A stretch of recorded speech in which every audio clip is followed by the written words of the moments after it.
4. Time and Eternity. 1. One dignity delays for all, one mitred afternoon. None can avoid this purple, none evade this crown.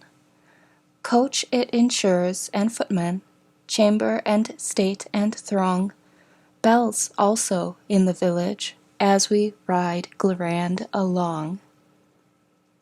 What dignified attendance, what service when we pause, how loyally at parting their 100 hats they raise, how pomp surpassing ermine, when simple you and I present our meek echelon and claim the rank to die. 2. Too late.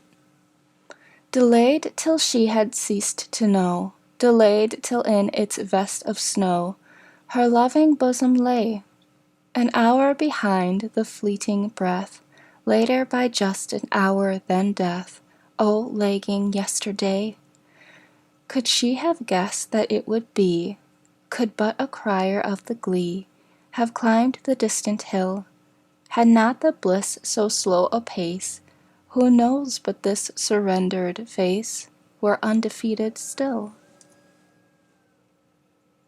Oh, if there may departing be any forgot by victory, in her imperial round, show them this meek apparelled thing, that could not stop to be a king, doubtful if it be crowned. 3. Astra Castra. Departed to the judgment, a mighty afternoon, great clouds like ushers leaning, creation looking on, the flesh surrendered, cancelled, the bodiless begun, two worlds like audiences disperse and leave the soul alone.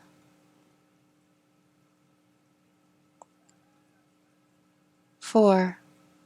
Safe in their alabaster chambers, untouched by morning and untouched by noon, sleep the meek members of the resurrection, rafter of satin and roof of stone.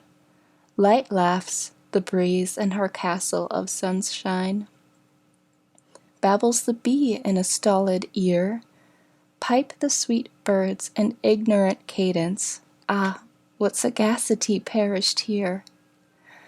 Grand go the years in the crescent above them, worlds scoop their arcs, and firmaments row, diadems drop, and doges surrender, soundless as dots on a disk of snow. 5. On this long storm the rainbow rose, on this late morn the sun, the clouds like listless elephants, horizons straggled down. The birds rose smiling in their nests, the gales indeed work done. Alas! How heedless were the eyes on whom the summer shone! The quiet nonchalance of death, no daybreak can bestir, the slow archangel's syllables must awaken her. 6. From the chrysalis. My cocoon tightens, colors tease, I'm feeling for the air, a dim capacity for wings degrades the dress I wear. A power of butterfly must be, the aptitude to fly, meadows of majesty concedes, and easy sweeps of sky. So I must baffle at the hint, and cipher at the sign, and make much blunder, if at last I take the clue divine. 7. Setting sail. Exultation is the going of an inland soul to sea, past the houses, past the headlands, into deep eternity. Bred as we, among the mountains, can the sailor understand the divine intoxication of the first league out from land? 8. Look back on time with kindly eyes, he doubtless did his best. How softly sinks his trembling sun in human nature's west. 9. A train went through a burial gate, a bird broke forth and sang, and trilled and quivered and shook his throat till all the churchyard rang, and then adjusted his little notes and bowed and sang again. Doubtless he thought it meet of him to say good-bye to men. 10.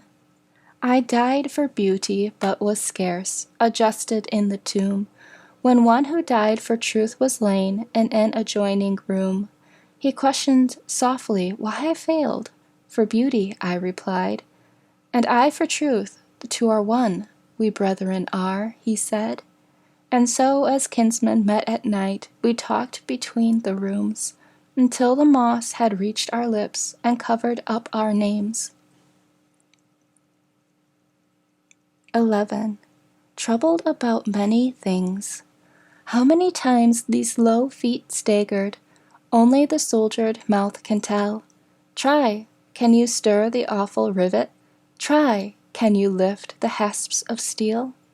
Stroke the cool forehead, hot so often, lift, if you can, the listless hair. Handle the adamantine fingers, never a thimble more shall wear. Buzz the dull flies on the chamber window, brave shines the sun through the freckled pane. Fearless the cobweb swings from the ceiling, indolent housewife in Daisy's Lane. 12. Real. I like a look of agony because I know it's true. Men do not sham convulsion, nor simulate a throe. The eyes glaze once, and that is death, impossible to feign. The beads upon the forehead, by homely anguish strung. 13. The funeral. That short, potential stir, that each can make but once, that bustle so illustrious, 'tis almost consequence, is the eclat of death, O thou unknown renown, that not a beggar would accept, had he the power to spurn. 14. I went to thank her, but she slept, her bed of funneled stone, with nosegays at the head and foot that travellers had thrown, who went to thank her, but she slept. 'Twas short to cross the sea, to look upon her like alive, but turning back 'twas slow. 15.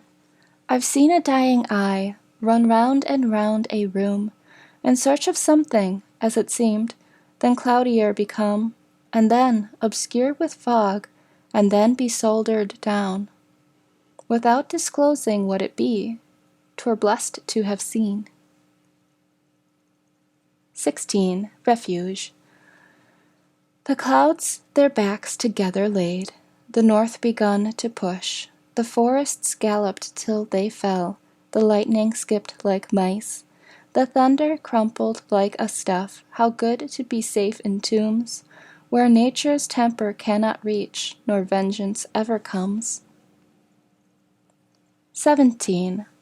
I never saw a moor, I never saw the sea, yet know I how the heather looks, and what a wave must be. I never spoke with God, nor visited in heaven, yet certain am I of the spot, as if the chart were given. 18. Playmates. God permits industrious angels afternoons to play. I met one, forgot my schoolmates, all for him straight away. God calls home the angels promptly at the setting sun. I missed mine, how dreary marbles, after playing crown. 19. To know just how he suffered would be dear, to know if any human eyes were near, to whom he would entrust his wavering gaze, until it settled firm on paradise, to know if he was patient, part content, was dying as he thought, or different. Was it a pleasant day to die, and did the sunshine face his way? What was his furthest mind, of home or God? Or what the distance say, at news that he ceased human nature on such a day? And wishes, had he any?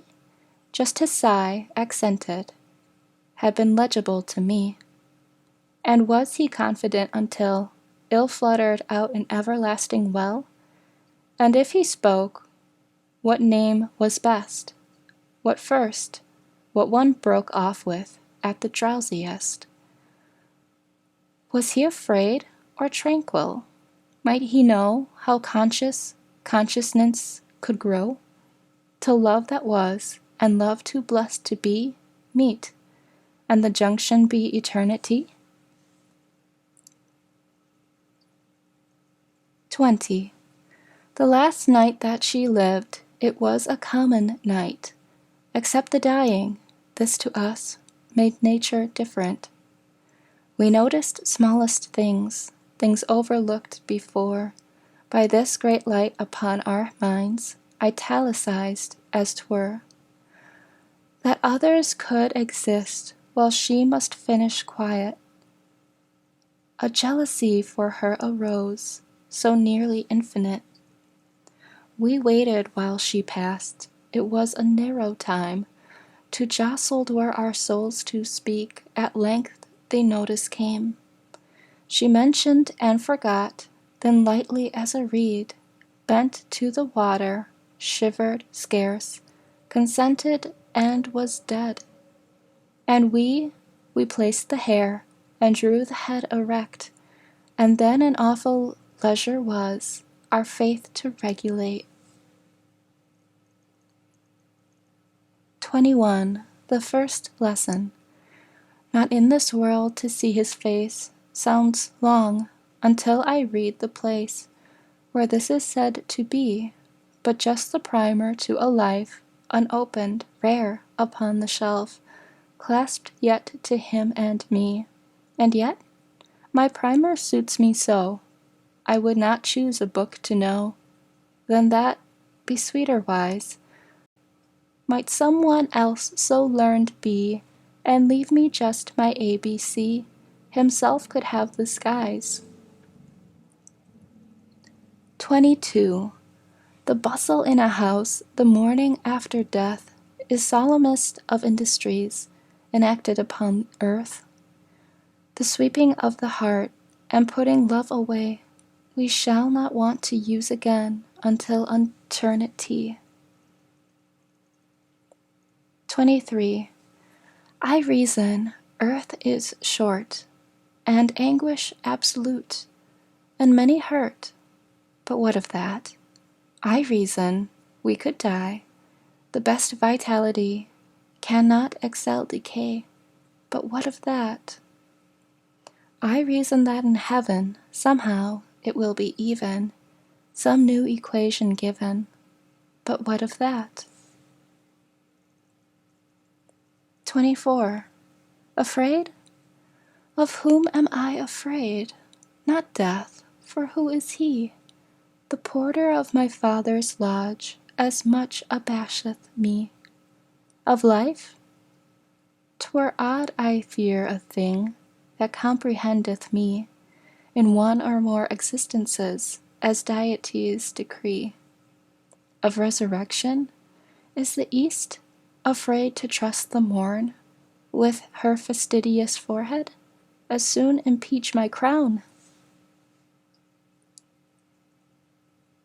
25. Dying. The sun kept setting, setting still, no hue of afternoon.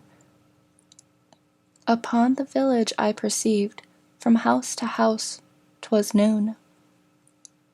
The dusk kept dropping, dropping still, no dew upon the grass, but only on my forehead stopped, and wandered in my face. My feet kept drowsing, drowsing still, my fingers were awake, yet why so little sound myself unto my seeming make? How well I knew the light before, I could not see it now. 'Tis dying I am doing, but I'm not afraid to know. 26. Two swimmers wrestled on the spar until the morning sun, when one turned smiling to the land O God, the other one. The stray ships passing spied a face upon the waters borne, with eyes in death still begging raised, and hands beseeching thrown. 28. The Chariot. Because I could not stop for death, he kindly stopped for me. The carriage held but just ourselves and immortality. We slowly drove, he knew no haste, and I had put away my labor and my leisure too, for his civility. We passed the school where children played, their lessons scarcely done. We passed the fields of grazing grain, we passed the setting sun. We paused before a house that seemed a swelling of the ground. The roof was scarcely visible, the cornice but a mound. Since then 'tis centuries, but each feels shorter than the day I first surmised the horses' heads were towards eternity. 28. She went as quiet as the dew from a familiar flower. Not like the dew did she return at the accustomed hour. She dropped as softly as a star from out my summer's eve, less skilful than La Verrière, it's sorer to believe. 29. Resurgam. At last to be identified! At last the lamps upon thy side, the rest of life to see! Past midnight, past the morning star, past sunrise, ah! What leagues there are between our feet and day! 30. Except to heaven she is not, except for angels lone, except for some wide wandering bee, a flower superfluous blown, except for winds provincial, except by butterflies, unnoticed as a single dew that on the acre lies. The smallest housewife in the grass, yet take her from the lawn, and somebody has lost the face that made existence home. 31. Death is a dialogue between the spirit and the dust. Dissolve, says death, the spirit. Sir, I have another trust. Death doubts it, argues from the ground. The spirit turns away, just laying off, for evidence, an overcoat of clay. 32. It was too late for man, but early yet for God. Creation impotent to help, but prayer remained our side. How excellent the earth when earth cannot be had! How hospitable then the face of our old neighbor, God! 33. Along the Potomac. When I was small, a woman died. Today her only boy went up from the Potomac, his face all victory.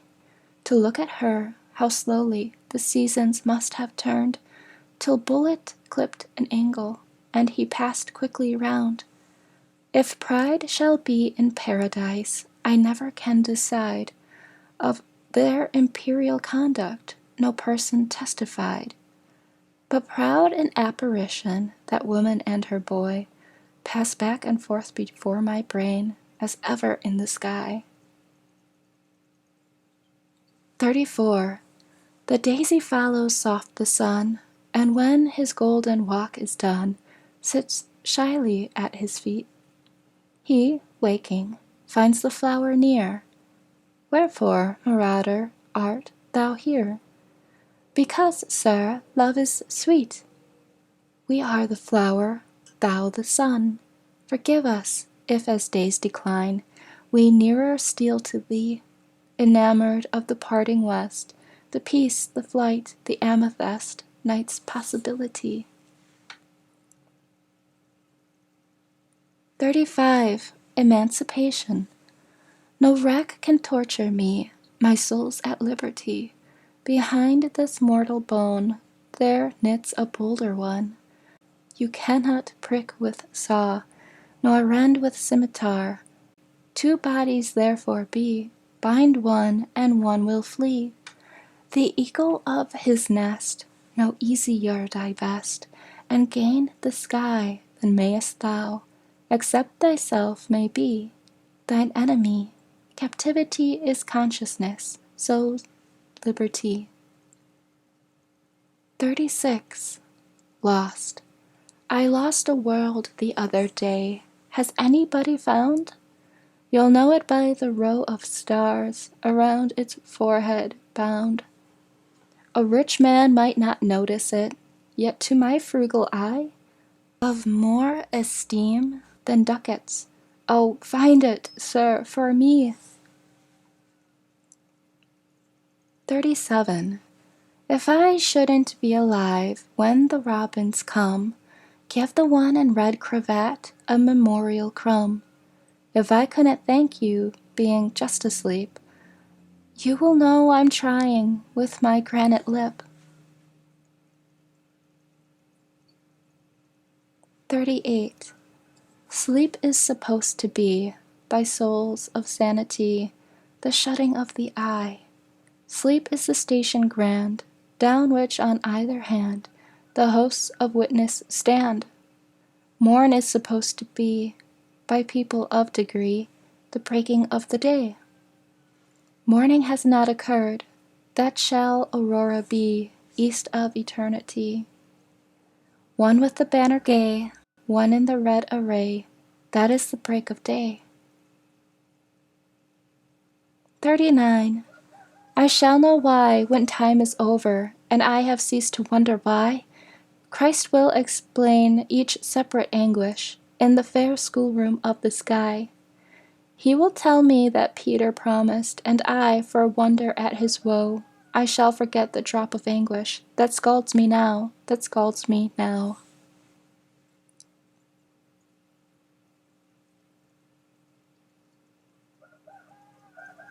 40. I never lost as much but twice, and that was in the sod. Twice have I stood a beggar before the door of God. Angels, twice descending, reimbursed my store. Burglar, banker, father, I am poor once more.